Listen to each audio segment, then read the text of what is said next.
રાજકોટ શહેરમાં 16 માર્ચે દલિત યુવકની હત્યાના બનાવ બાદ દલિત સમાજ દ્વારા વિરોધ પ્રદર્શન કરાતા મામલો તંગ બન્યો હતો। રાત સુધી પોલીસ તંત્રમાં દોડધામ મચી હતી અને મોડી રાત્રે મામલો થાળે પડ્યો હતો। ભાવેશ વાણવી નામના યુવકની હત્યા મામલે પોલીસે 3 આરોપીઓને ઝડપી પાડ્યા છે, જ્યારે અન્ય 2 આરોપીઓની શોધખોળ હાથ ધરવામાં આવી છે।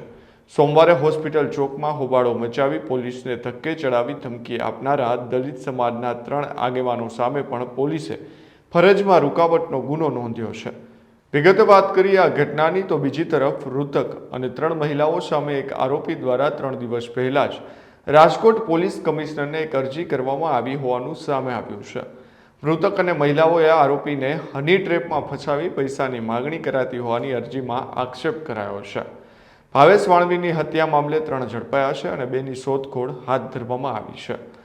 તારીખ 15 માર્ચ 2026ના રાત્રે 10 વાગ્યાની આસપાસ એક મારામારીની ઘટના બનેલી હતી રાજકોટ શહેર ખાતે, જે અંતર્ગત યુનિવર્સિટી પોલીસ સ્ટેશન ખાતે હત્યાના પ્રયાસ બાબતે ફરિયાદ દાખલ કરવામાં આવી હતી અને તેમાં સામેલ 3 આરોપીઓ અત્યારે સાગર જોગરાણા, ગોપાલ જોગરાણા તથા રવિ જોગરાણાની રાજકોટ શહેર પોલીસ દ્વારા ધરપકડ કરવામાં આવેલી છે।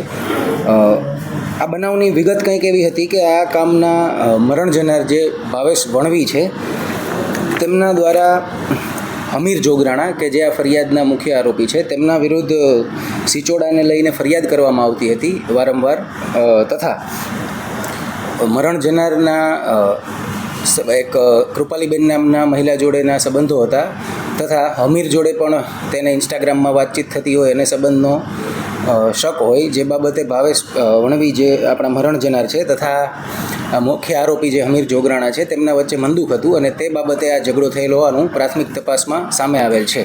કામે જે આપણે 3 આરોપીની અટક કરેલી છે, સાગર જોગરાણા, ગોપાલ જોગરાણા તથા રવિ જોગરાણા, તેમના વિરુદ્ધ કોઈ ગુનાહિત ઇતિહાસ નથી જણાઈ આવેલો, પરંતુ આ કામના જે મરણ જનાર છે ભાવેશભાઈ વણવી તેમના વિરુદ્ધ ભૂતકાળના 8 ગુનાઓ છે, મારામારી, રાયોટિંગ, ધમકી તથા પ્રોહિબિશન જેવા હેડ હેઠળના, અને તેમની પાસા હેઠળ અટકાયત પણ થઈ ચૂકેલી છે।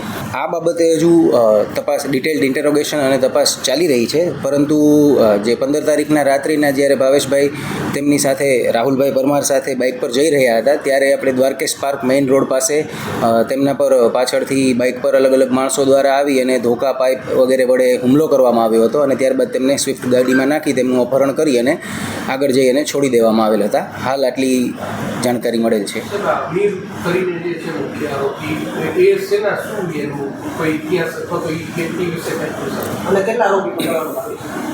હમીર જોગરાણા ભાડે ગાડી ચલાવવાનું કામ કરે છે અને આ બાબતે હજુ જે તપાસમાં નામ ખુલેલા છે તેમાં મુખ્ય આરોપીમાં હમીર જોગરાણાનું નામ ખુલેલું છે। આ ઉપરાંત દેવકરણ, વિક્રમ તથા ભૂરો જેવા નામ ખુલેલા છે, જેની આગળ તપાસ ચાલી રહેલ છે।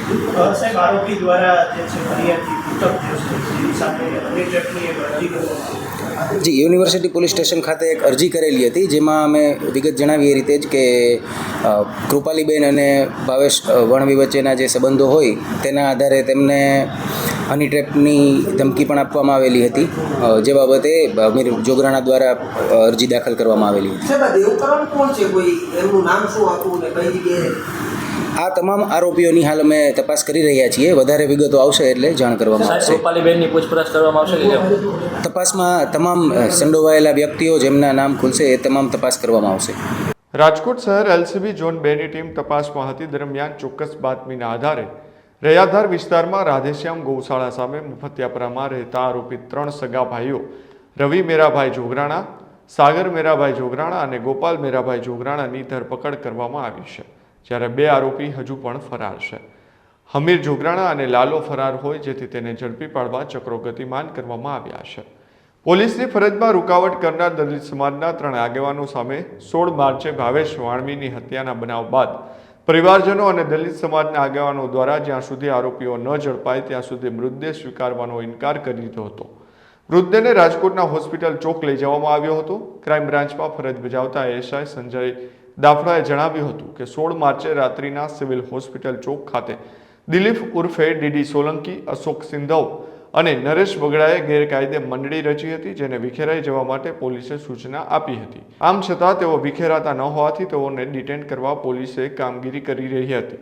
ત્યારે આ ત્રણેય આગેવાનો ઉપરાંત અન્ય 15 થી 20 લોકોએ ફરિયાદી સંજય દાફડાને ધક્કે ચડાવી નીચે પછાડી ફરજમાં રૂકાવટ કરી હતી.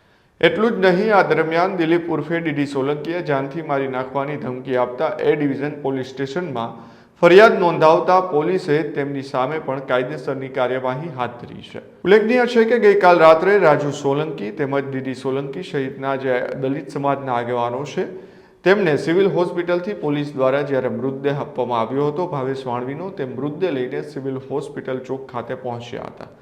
ત્યાં મોટા પાયે દલિત સમાજના આગેવાનો પણ ભેગા થયા હતા અને ત્યારબાદ મોડી રાત્રે એટલે કે રાત્રે 11 વાગ્યાની આસપાસ પોલીસે અહીંથી વિખેરવા માટે કહેવામાં આવ્યું હતું, પરંતુ જ્યારે ડીડી સોલંકી તેમજ રાજુ સોલંકી સહિતના જે આગેવાનો છે દલિત સમાજના, તેમને સમજાવવાનો પ્રયાસ કર્યો હતો, પરંતુ ત્યાંથી ન વિખેરાતા આખરે પોલીસ અને દલિત સમાજના આગેવાનો છે બંને વચ્ચે ઘર્ષણની પણ ઘટના થઈ હતી.